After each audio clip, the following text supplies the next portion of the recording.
It's very common for people to question what they're doing both in their life and at work after cancer, and that's a perfectly normal reaction given that a diagnosis of cancer is, in many cases, a life-changing experience.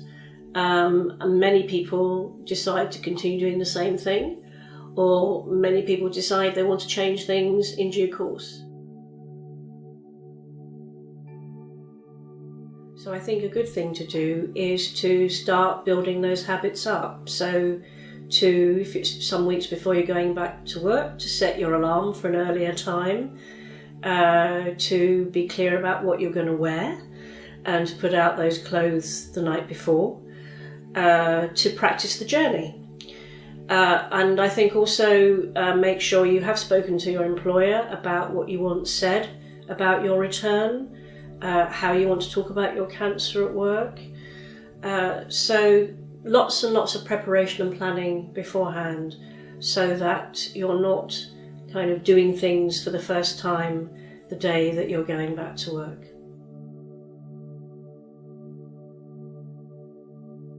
Reasonable adjustments is an interesting term, because what's reasonable to me might not be reasonable for you. So if I were to come back to work and ask for a reasonable adjustment of working 1 hour on a Monday, half an hour on a Wednesday, and over lunch on a Friday, I don't think that's a particularly reasonable request.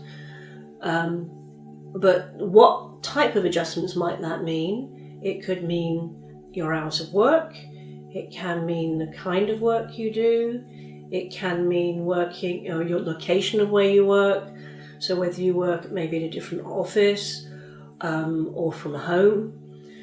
And adjustments can also be physical in terms of your desk, where your desk is placed, or whether the height of your desk or your chair, so physical adjustments.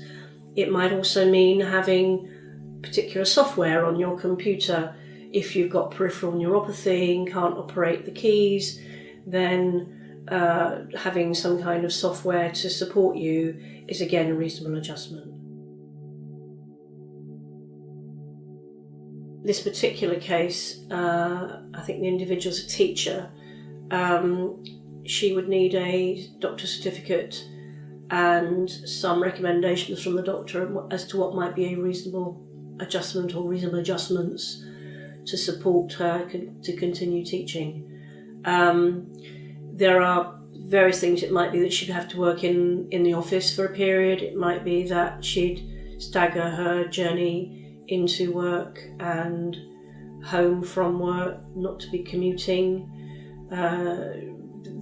She'd need to discuss options, I think, with her doctor and with the school. Clearly it won't be easy. A phased return basically means that the person is not returning directly to full-time or part-time work, for that matter, if they were working part-time beforehand. So they're gradually increasing their hours over several weeks, sometimes months, to whatever their hours would have been pre-cancer. So if somebody was working full-time, they might start by working 2 half days, say on a Monday and Wednesday, and then gradually working up to 5 days over a period of 12 weeks or more.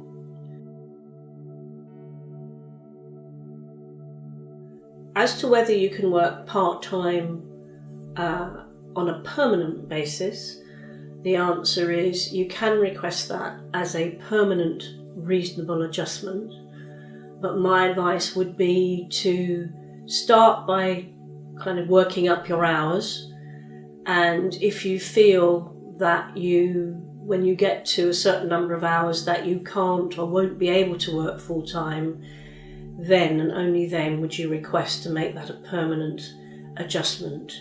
Your employer is not required absolutely to do that if they feel that's an unreasonable request. The question as to when you should disclose your cancer to a potential new employer is an incredibly complex one. First thing is, if you've been all over social media talking about your cancer, it's highly likely your potential employer will know that already, and may well ask you about it at interview if it's in the public domain, although potentially any questions about health aren't really allowed during an interview. But if you're all over social media about it and haven't mentioned anything about it, most employers would want to ask you something. If you haven't been all over social media and you haven't mentioned anything in your CV or an application or in a covering letter, and you're not required to, let's be clear, you're not required to. I think if you're still needing to have medical appointments, you're still in some form of active treatment, then you should say something to your employer once an offer has been made to you, because at that stage, if you've told them about your cancer and then they withdraw the offer, they're clearly in breach of the law. If you're self-employed, you're also covered by the Equality Act. Clearly, it's a different situation because you're not employed, and obviously there's a lot of issues to deal with about how you're going to manage financially and so forth.